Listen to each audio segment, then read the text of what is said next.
Welcome to this episode of Redefining Comms with Jenni Field.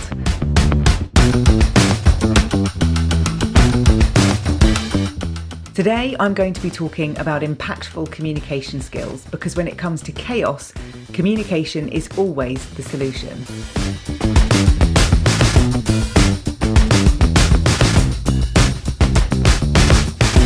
I wrote in my book that communication is the fundamental component. It's the golden thread that runs through everything. It's representative of culture. It's the articulation of the strategy, and it's what we need to function as a group or as a community. I want everyone to understand the power of communication in the workplace today. It's why I do what I do. So today we're going to talk about the chaos that comes from not training people in communication and the 6 things to consider when it comes to being impactful. They are 6 things that will enable you to go from chaos to calm.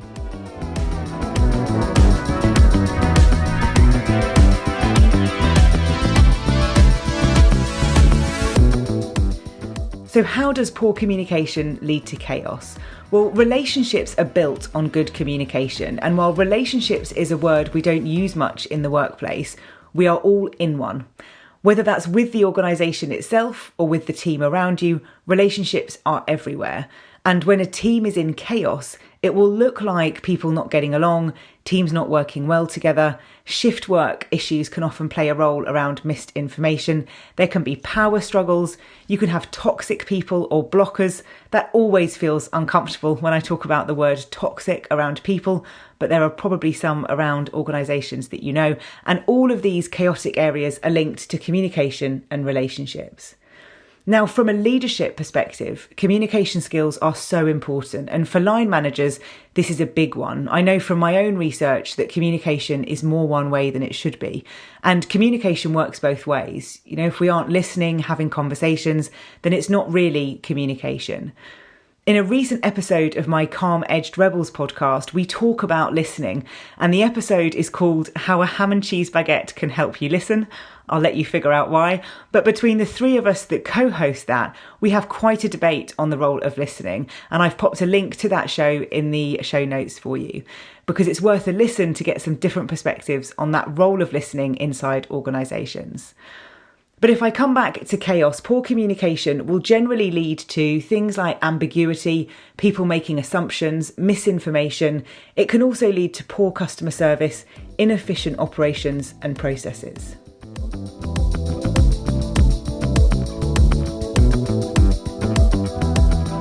So what do we do? How do we diagnose that communication is the issue, and specifically that it's a skill issue too? Now, you can diagnose that communication is an issue through a survey and through conversations. The survey will tell you whether there are blockages and where they are, and that will enable you to have some conversations to identify why they exist. Now, that's the important bit. We have to know why something is happening, because it's easy to assume that it's skills-based, but actually it could be down to time, and then the skill that you need to coach is around attention and time management. So it's important to get to that root cause. And when I'm working with clients, there is always a process element in terms of how things get done. So it's only through the sitting in the meetings, having conversations and questioning certain things that you can get to that root cause of the issue. And when it's communication that's the issue, it's about having the right people in the room, the clarity on purpose of meetings and outcomes. And there is so much there because communication touches every aspect of organisations and it directly impacts success.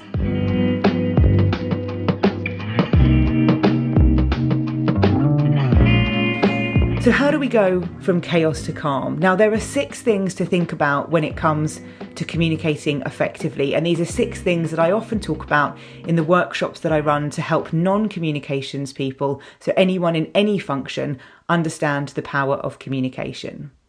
The first is the importance of focusing on the audience. So no matter what role you do, remember that when you're communicating, you have to focus on the people you're communicating with. It's not about you, it's about them. So if you're leading a team or an organisation, then remember that you are not always the intended audience for the messages that you are giving. You need to understand your audience, you need to know them well, know what they read, know what they understand, find out what they already know about initiatives, but making sure that you realise that you're not the audience is a fundamental part to making sure that you're focusing on the audience. I often advise clients to know the sort of things people are reading, watching, listening to. It just helps to know whether your audience are reading newspapers, what kind of newspapers they're reading, or if they're listening to podcasts, reading things online. Get to know the people that you're talking to. The second is to have a clear goal. So making sure that you're very clear about why you're doing what you're doing. What are you hoping to achieve by writing an email, having a meeting, doing the presentation? What do you want people to do with that information? How do you want them to feel? Are you just informing them about something, or do you want them to change their behaviour as a result? Being very clear on your goal is really important. It's also a good question to have with those around you if you're being asked to communicate anything. The third is around getting the tone right, so making sure that tone reflects either a personal style or an organisational style, depending on the type of content you're writing. The tone will need to be adapted based on who the message is coming from and who it's going to, but making sure that you're not using jargon, you're explaining acronyms, and just keeping it very simple is a really important part of communication. The fourth is keeping it simple. So there's actually a study that was done by David Oppenheimer in 2006 that found that people actually think you're less intelligent and less credible if you use long words when shorter words will do. So you need to think about that, especially if you're looking at trust in leadership or looking at maybe where you might use longer words when actually shorter ones will be fine. I have a personal bugbear when people use the word myself in sentences. They might say, Jenni and myself will be coming to see you, when actually me is absolutely fine, or I is absolutely fine. But we tend to overcomplicate things, so just keep things a little bit simple. Now, the fifth is using structure. Now, we have to use structure in everything that we do, so we're guiding people with whatever we're communicating with them, whether it's an email, whether it's a presentation. Always think about telling them what you're going to tell them, then tell them, and then tell them what you told them. So your opening paragraphs or any emails or anything should include the who, what, where, when, and how. Make sure messages aren't buried in long emails, but important to help people feel where they're going with you on that journey. So be logical with that structure. I always say to think about a supermarket flow. We all know that the fruit and veg is traditionally at the front and the wine is at the back. If that was suddenly to change, we wouldn't know where things were, we'd be confused. Very similar for when you're communicating, depending on what kind of channel you're using. Now, the sixth point is to adapt the way that you communicate. And this is important when our attention spans are getting worse. If you've listened to previous episodes, you'll know that I talk about attention management and how we can switch focus so quickly. In fact, it's every 4 minutes. So if we're looking to communicate and cut through some of the noise that's the everyday, we have to make sure that we're using channels that are interesting to the people that we're talking to. So channels will be things like video, audio, presentations, meetings, whatever it is that you're using, think about how you can change the content to suit that channel. So those are 6 tips for you to think about in terms of how you can go from chaos to calm when it comes to general communication inside your organisation. It's an important skill for all of us to be able to understand, because that power of communication, that importance of relationships in the workplace is what makes organisations thrive.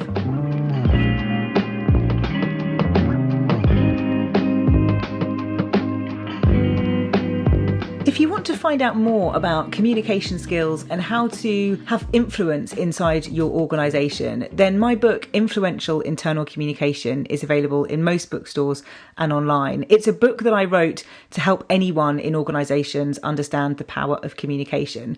I wrote it because I read a lot of books, and I thought if everybody reads just a little bit of each of these books, then they would be able to understand a little bit more about how communication can make organisations more efficient and more engaging. So the book covers chapters on the importance of understanding people, how to understand organisations. It talks about chaos, and it talks about my model, the field model, and how you can apply that to growth, how you can apply it to fixing teams, how you can apply it to anything inside an organisation that might be causing chaos. Now, for many organisations, internal communications can really slip down that list of priorities when there are high pressures and high stakes in business. But this sense of chaos and confusion comes when we're not focusing on that communication and the importance of it.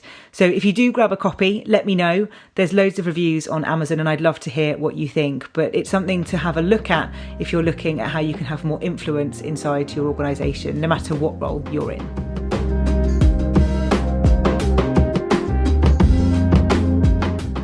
Now, in my next episode, I'm going to be talking about fear and trust.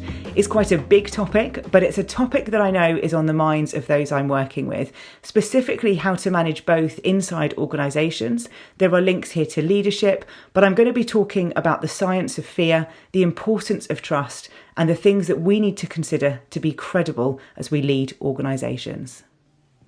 Thank you for listening. I'd love to continue this conversation on Twitter or LinkedIn. And thank you so much to those of you that have already shared feedback, thoughts, questions about future episodes. So please connect, ask questions, share your thinking with me. And there are details in the show notes on how to stay in touch.